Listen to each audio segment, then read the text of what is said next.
Assalamualaikum warahmatullahi wabarakatuh. Allahumma sholli ala Sayyidina Muhammadin wa ala ali Sayyidina Muhammadin bi'adadi kulli da'in wa dawa'in. Apa kabar Sobat PK Milenial semua dimanapun Anda berada? Semoga semua dalam keadaan sehat walafiat, sukses dan bahagia. Malam ini hujan begitu deras, baru saja reda, namun tidak menyurutkan semangat saya untuk membuat video ini, untuk menemui Anda melalui channel Sobat PK Milenial ini dan sharing, berbagi tentang pengalaman-pengalaman saya untuk Anda semua. Kali ini saya ingin berbagi cerita. Cerita ini cerita nyata, cerita tentang diri saya sendiri. Ya, ini adalah tentang sukses SBMPTN. Ya, saya ingin bercerita ketika dulu saya lulus SMA, yaitu pada tahun 1999. Waktu itu namanya belum SBMPTN, ya, namanya masih UMPTN. Dan saya mengikuti kegiatan itu, ujian di Semarang saat itu, di UNES. Namun saya belum berhasil. Saya gagal total. Kemudian penyebab kegagalan itu setelah saya analisa, karena saya salah memilih jurusan atau program studi. Kesalahannya bagaimana? Jadi salahnya itu saya mengambil jurusan-jurusan yang favorit, yang populer. Apakah itu salah? Sebetulnya tidak salah. Hanya kurang tepat. Karena saya ambil IPC. IPC itu berarti ambil saat itu kelompok IPA-nya boleh 2, IPS-nya 1. Atau sebaliknya, IPS-nya 2, IPA-nya 1. Saya ambil untuk IPA 2 dan IPS 1, tapi semuanya passing grade yang tinggi semua. Grade-nya tinggi semua. Gimana tidak tinggi? Yang pertama saya ambil di Universitas Brawijaya Malang. Itu teknologi hasil pertanian. Favorit. Grade tinggi. Kemudian yang kedua ambilnya ITB Bandung. Ambil jurusan planologi atau perencanaan tata ruang. Kemudian yang ketiga, saya ambil ilmu administrasi negara di Universitas Diponegoro. Semuanya tinggi grade-nya dan akhirnya gagal total. Bagaimana bisa gagal? Tentu saja karena saya minim pengetahuan, minim teknik bagaimana cara saya untuk menentukan jurusan, strateginya bagaimana, itu yang menyebabkan saya gagal. Dan saat itu memang bimbingan konseling belum begitu berperan seperti sekarang. Tidak ada jam masuk kelas saat itu, tidak seperti sekarang kan. Waktu pembelajaran tatap muka ada 1 jam seminggu setiap kelas untuk BK, itu sudah sangat membantu. Namun saat ini, saat semuanya serba online, PJJ, maka harus ada platform yang bisa menyampaikan materi-materi bimbingan konseling seperti yang sedang saya buat saat ini. Ya, karena strategi yang kurang tepat, akhirnya gagal total. Dan gagal total, akhirnya saya menganggur selama 1 tahun. Saya tidak mau memberatkan orang tua, sehingga saya tidak mengambil swasta yang saat itu saya beranggapan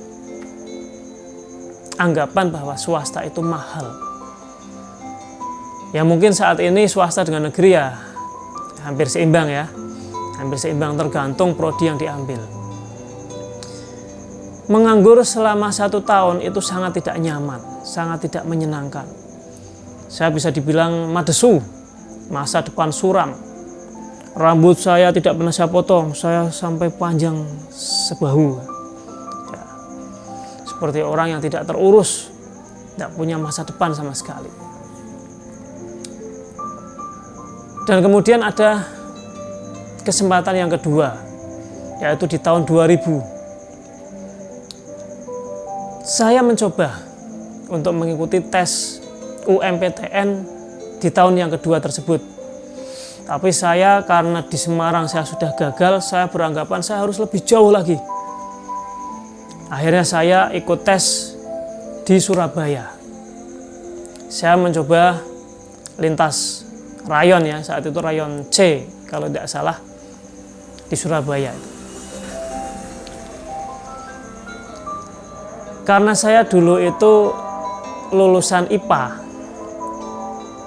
Jadi untuk materi-materi IPA saya pelajari, ya tidak banyak yang saya pelajari, tapi masih agak ingat ya, masih lumayan ingat. Cuma untuk IPS saya sama sekali tidak belajar. Padahal di tahun kedua saya sama saja mengambil jurusan atau kelompok IPC campuran, 2 IPA 1 IPS, atau boleh dibalik 2 IPS 1 IPA. Dan saat itu saya sedang bingung memilih jurusan, ceritanya begitu. Akhirnya saya tetap mengambil yang pilihan pertama, Universitas Brawijaya. Itu impian saya yang sangat saya dambakan. Saya ingin bisa diterima di teknologi hasil pertanian. Jadi di tahun pertama tetap pilihan pertamanya itu teknologi hasil pertanian Unibra. Tahun kedua sama, pilihan pertama teknologi hasil pertanian Unibra. Kemudian pilihan kedua saya memilih karena saya tes di Universitas Airlangga, tempat tesnya itu saya ambil jurusan yang paling saya sukai di SMA itu adalah mapel fisika. Fisika saya suka ya. Saya jadikan pilihan yang kedua, Universitas Airlangga jurusan fisika. Nah, sampailah pada saatnya saya memilih pilihan yang ketiga. Ini pilihan yang sangat membingungkan bagi saya. Tapi kemudian saya tidak ambil bingung, tidak ambil pusing. Saya buka buku pedoman ya, saya lihat prodi apa yang tidak terlalu favorit, daya tampungnya banyak, peminatnya sedikit, passing grade-nya juga tidak terlalu tinggi ya.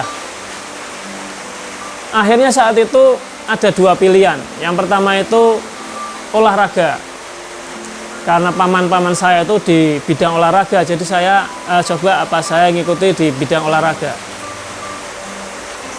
Kemudian yang kedua saya punya gambaran juga waktu itu.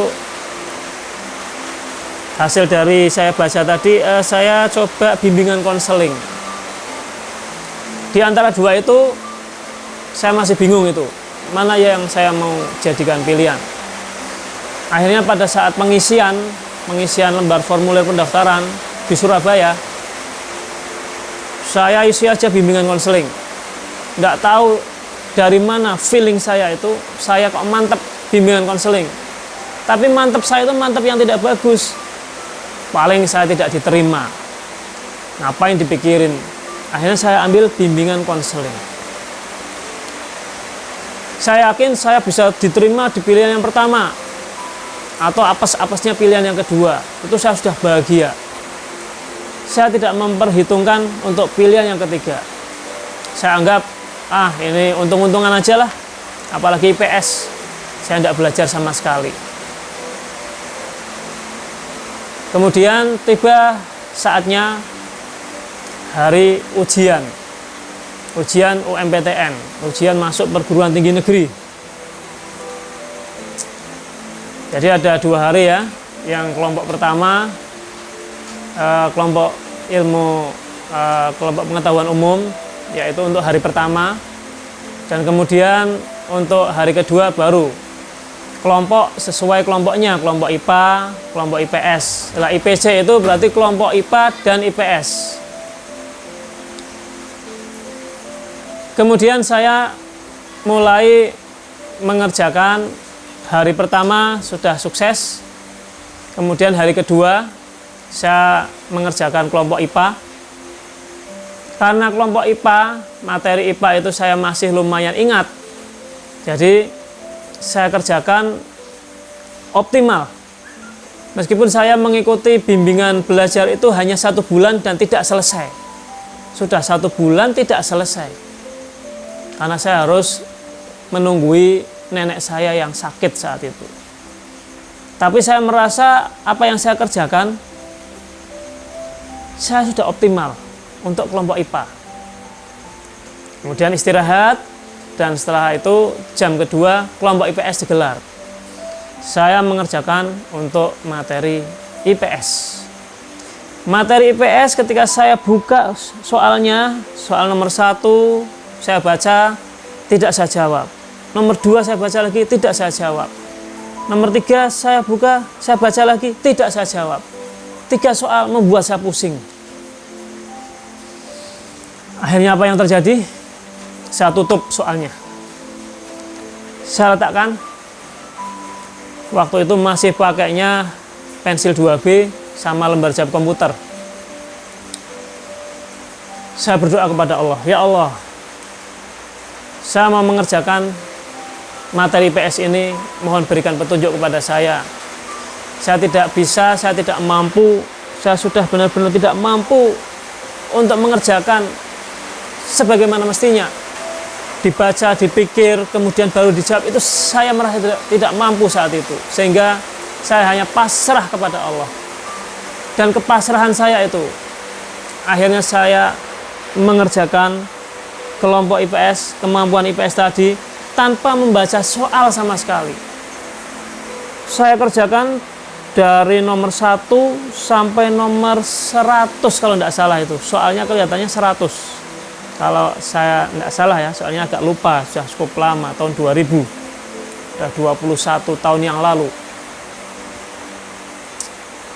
Saya lingkari. Dalam hati C ya saya jawab C, ketika A saya jawab A. Tapi ada satu rahasia. Ketika saya menjawab setiap soal, saya selalu bersolawat. Saya bersolawat sebanyak-banyaknya saat mengerjakan, saat mengisikan, saat melingkari bulatan hitam itu saya bersolawat terus. Sesuai dengan nek coro jawane kerentek hati kok A dan seterusnya. Jangan ditiru ya. Ini teknik mengerjakan yang sangat amburadul ini. Tidak layak untuk ditiru. Tapi ini hanya sharing sebuah cerita. Kisah perjalanan saya untuk bisa kuliah saat itu.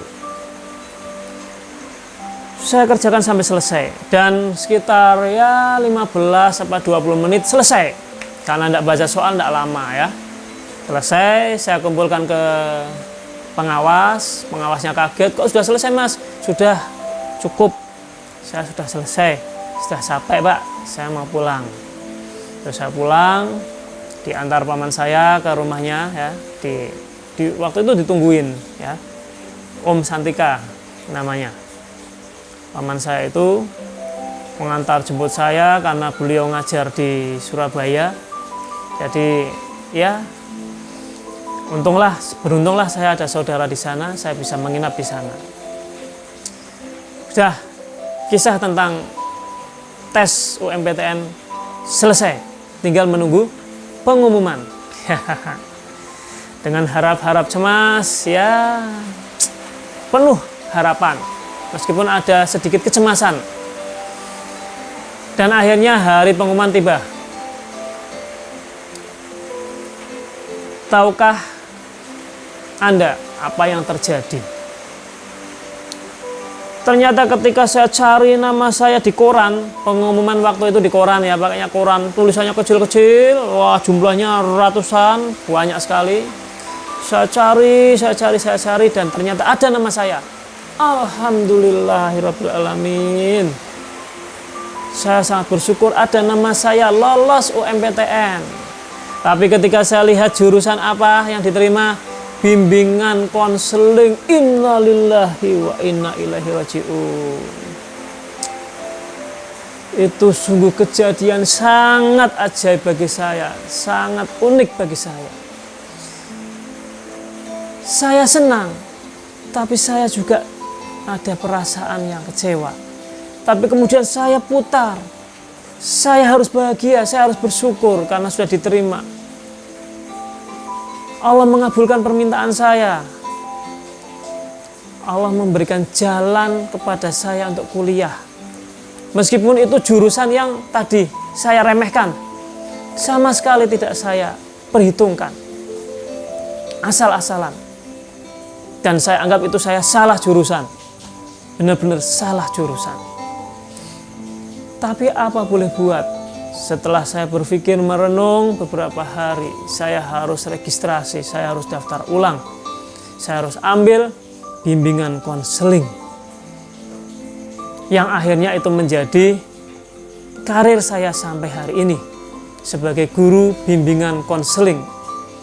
Dan akhirnya saya sedikit teringat pada saat saya SMA dulu.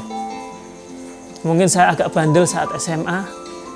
Saat itu saya nek boso Jawane ya, dispatani sama guru BK saya. Bahasa Jawane, kowe ora gelem milih nang nggone jurusan sing dadi guru. Awas kowe titenono kowe. Besok bakal dadi guru kowe.